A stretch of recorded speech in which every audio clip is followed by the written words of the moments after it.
নবীজি যেহেতু বলেছেন মান মাতা ফি সাবিলিল্লাহ ফাহুয়া শাহিদ, মান মাতা ফি তাউন ফাহুয়া শহীদ, মান মাতা ফিল গারকি ফাহুয়া শহীদ, মান মাতা ফিল বাতনি ফাহুয়া শহীদ। আমার নবীজি আজ থেকে 1000 বছর আগে বলেছেন একজন শহীদ আল্লাহ সুবহানাহু ওয়া তাআলার কাছে 6টি মর্যাদার অধিকারী হয়ে যায়। নাম্বার 1 হলো ইগফারু লাহু ফি আউয়ালা দাফিহি।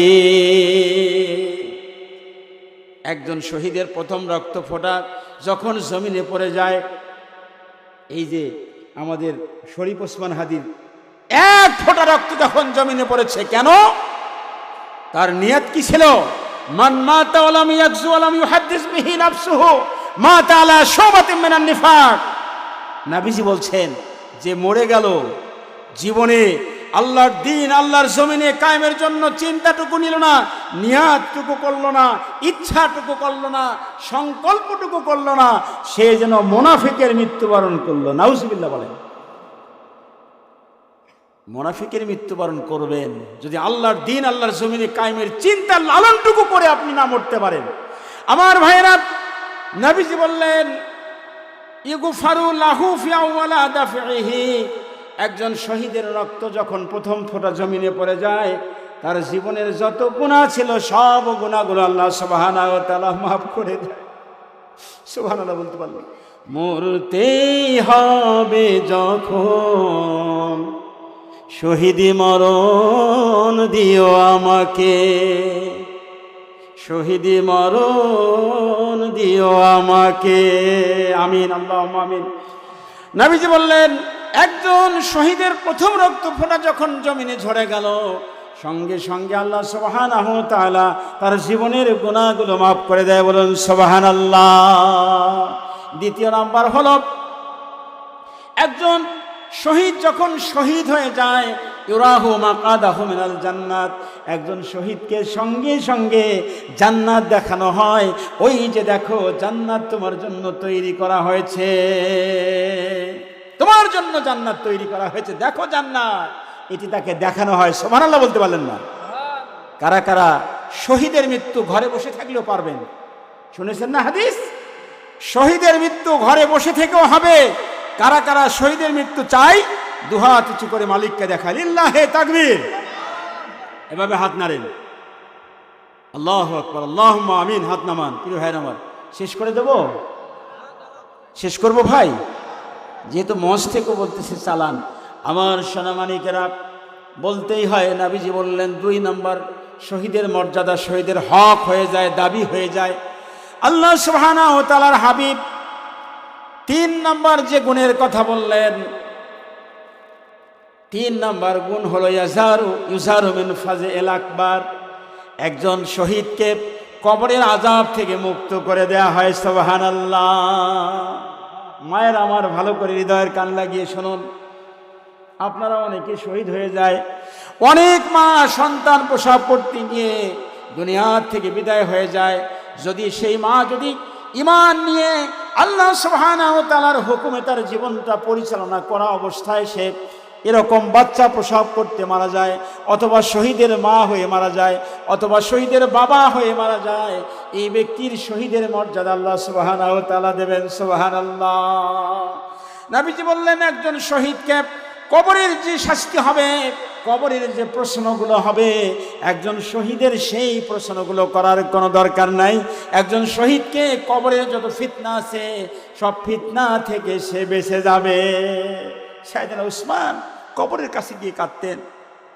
আমার ভাইয়েরা, কবরে নবীজি বলেছেন কবরে যদি কোনো মানুষের শাস্তি কি হয়, ধরেন আজকে আমি এই দেশ থেকে অন্য একটি দেশে গেলাম, আপনার আপনজনকে আপনি ফোন দিয়ে বললেন খুব কষ্টে আছি বোন, খুব কষ্টে আছি মা, কেন? এখানে খাবার কষ্ট, ভাত নেই, খালি রুটি খেতে হয়, ফলমূল খেয়ে থাকতে হয়, আছে না? অথবা পানি নেই, মরুভূমি, বিছানাগুলো কেমন, গরম খুব, এগুলো বলি কিনা?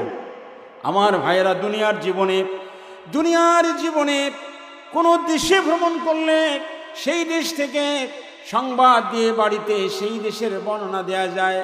কবরের দেশে যারা যায়, এই কবর দেশে যারা যায়, কবরের সংবাদ তো কেউ কোনোদিন দিল না।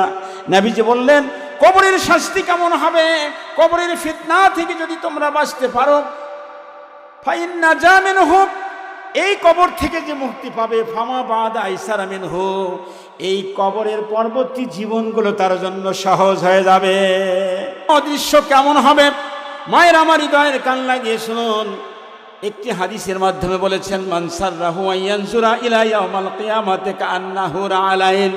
সাহাবারা আমার, কিয়ামতের সেই ভয়াবহ দৃশ্যের অবতারণা কেমন, সেই ভয়াবহতা হবে, কিয়ামতের ময়দানটা কেমন ভয়াবহ হবে, এই অবস্থা তোমরা সচক্ষে যদি দেখতে চাও, অবশ্যই তোমরা এই সূরাগুলো বেশি বেশি করে তেলাওয়াত করো। ইযাস সামাউ ফাতারাত ওয়া ইযাল কাওয়াকিবু তাসারাত ওয়া ইযাল বিহারু ফুজ্জিরাত ওয়া ইযাল কুবুরু বুসিরাত। আল্লাহু আকবার বলতে পারবেন? আহা, কোরআনে কারিম তো এমন একটি কিতাব, ইমানদার শুনলেই ইমান বাড়বে। কথা বলেন ঠিক কিনা? যাদাতুহুম ঈমান ওয়া আলা রাব্বিহিম ইয়াতাওয়াক্কালুন। কথা কি ভুল বললাম? আর বেঈমান কি করবে? বেঈমানের ঈমান বাড়বে না। বেঈমান বলবে তাড়াতাড়ি করতে পারলে, শেষ করতে পারলে বাড়িতে যাই, ঘুম ডাকছে আমাকে, সারা জীবন তো ঘুমালেন, কবরে তো আপনি ঘুমাবেনই। আমার ভাইরা, নবীজি বললেন 4 নাম্বার হলো কিয়ামতের সেই ভয়াবহ দৃশ্য। নবীজি বললেন, যে সামাউন ফাতারাত, তোমরা এই সূরা ইনফিতার পড়বে, যে সামাউন শাক্কাত, সূরা তাকবীর, ইজা শামসু কুব্বিরাত, এই সূরাগুলো পড়বেন। আল কারিয়াতু মাল কারিআ ওয়া মা আদরাকা মাল কারিআ। এই সূরাগুলো কিয়ামতের ভয়াবহ দৃশ্যের কথা অবতারণা কেমনে হবে আমার ভাইয়েরা। এই কিয়ামতের ভয়াবহ অবস্থা একজন শহীদের জন্য নির্মূল করে দেওয়া হবে, সে বুঝতেই পারবে না একজন শহীদ। কারণ শহীদ আল্লাহ সুবহানাহু ওয়া তাআলার কাছে জীবিত, বালা হিয়াউ ইনদা রাব্বিহিম ইউরজাকুন। আমার আল্লাহ রাব্বুল আলামিন বলেন, শহীদ কিন্তু মরে না, শহীদরা জীবিত। আল্লাহ সুবহানাহু ওয়া তাআলার পক্ষ থেকে তারা রিজিকের ফয়সালা পায়, রিজিক তারা পেয়ে থাকে। বলি সুবহানাল্লাহ। এই শহীদ, কিয়ামতের ভয়াবহ দৃশ্য একজন শহীদ বুঝতে পারবে না। 12টা শেষ করবো আমার ভাইরা, অনেকগুলো কথা ছিল, সুযোগ হলে ইনশাল্লাহ আর একদিন বলবো। অনেক আবেগে অনেক কথা বলে ফেললাম, ভূমিকায় অনেকগুলো কথা নিয়েছি আমার ভাইরা। বলছিলাম 4 নাম্বার হলো একজন শহীদের মর্যাদা। কি বললাম? কিয়ামতের ভয়াবহ পরিস্থিতি সে বুঝতেই পারবে না। আমার ভাইরা, সেই শহীদ, আপনারা শহীদের ওয়াজ শুনেছেন, দ্বিতীয় আলোচক শহীদের আলোচনা করেছেন। জীবনের কোনো মায়া করে নাই, সন্ততির কোনো মায়া করে নাই, স্ত্রী পুত্রের কোনো মায়া করে নাই। আমার ভাইয়েরা, এই ইতিহাসগুলো বিশেষ করে আমাদের ভাইয়েরা বেশি আপনারা জানেন। আমার সোনামানিকেরা, বলছিলাম নবীজি বললেন 5 নম্বরের পুরস্কার, 5 নম্বরের দাবিদার হয়ে যায় আল্লাহ সুবহানাহু ওয়া তাআলার কাছে, অধিকারী হয়ে যায়। কি 5 নম্বরের পুরস্কার হলো, তার জন্য কি করা হয়? ইউদাউ আলা রাসিহি, এই যে মাথা, একজন শহীদের মাথায় পরিয়ে দেয়া হয় তাজুল ওয়াকারে, সম্মান এবং মর্যাদার মুকুট। ভাইরা আমার, নবীজি আজ থেকে 1500 বছর আগে এই কথাগুলো বলে গেছেন। এই মুকুটের মর্যাদা এত বেশি, চন্দ্র সূর্যের আলো পর্যন্ত হার মেনে যাবে। তাজুল ওয়াকার ইয়াকুতু মিনহা খায়রুম মিনাদ দুনিয়া ওয়া মা ফিহা। আমার নবীজি বলেছেন, একজন শহীদকে এইরকম তাজ পরিয়ে দেওয়া হবে, মুকুট পরিয়ে দেওয়া হবে, যেই মুকুটের মর্যাদা আসমান এবং জমিনের চাইতেও এত মর্যাদাপূর্ণ। এই মুকুটের মূল্য এত বেশি মূল্যবান, মুকুট পরিয়ে দেওয়া হবে। কালকে বলেন সুবহানাল্লাহ, আজকে বলার দরকার নেই, কালকে বাড়িতে গিয়ে বলেন, মনে হবে যখন তখনই বলেন, নাকি আমার ভাইরা? তাহলে এই শাহাদাতের মৃত্যু কামনা করতে হবে, এই শহীদ হওয়ার জন্য তামান্না নিতে হবে, আর আল্লাহ সুবহানাহু ওয়া তাআলার হুকুমে নিজের জীবনটা পরিচালনা করতে হবে। নবীজি শেষ কথাটি বললেন, 6 নম্বরের হক হলো আল্লাহ সুবহানাহু ওয়া তাআলার কাছে দাবিদার হয়ে যায়, হক হয়ে যায়। কি? একেবারে নিকটস্থ ইমানদার, 70 আকারিবিহি, একজন নিকটস্থ ইমানদার 70 জন ইমানওয়ালা নিকটস্থ আত্মীয় স্বজন আছে না? আমার মায়েরা, সেই দিনটি কেমন ভয়াবহ হবে! সেই দিনের ভয়াবহতা এত বিভৎস হবে, সেই দিন আপনার আপনজন আপনাকে ছেড়ে দৌড়িয়ে পালাতে থাকবে। ইয়াউমা ইয়াফিরুল মারউ মিন আখিহি ওয়া উম্মিহি ওয়া আবিহি ওয়া সাহিবাতিহি ওয়া বানিহি লিকুল্লি ইমরিইন মিনহুম ইয়াউমাইযিন শাআনুন ইউগনি। আল্লাহু আকবার। সেই দিনটি আপনজন দৌড়িয়ে পালাবে।